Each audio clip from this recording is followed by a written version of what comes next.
Hey, let's do that again. Sure. All right. So let's maybe I'll point it out and you can. No, that's all right. No. Okay.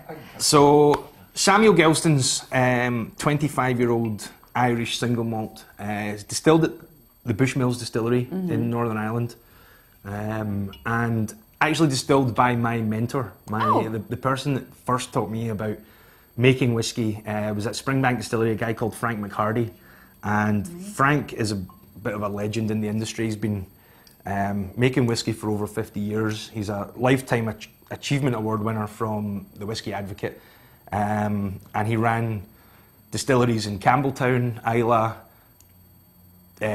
Speyside. He ran a single malt distillery and a single grain distillery at Invergordon. Wow. And he also ran Bushmills in Northern Ireland. So prolific. So Frank distilled this 25 years ago at the Bushmills Distillery. Oh wow. And then we didn't retire him, he retired. Yeah, you don't kick him out. But we managed to bring him back to mix these casks together. Keep going. And he worked... While you're doing that, yeah. I'll put that in the shot. And Thanks, man. so the owner of the Gelston's brand is a guy called Johnny Neal.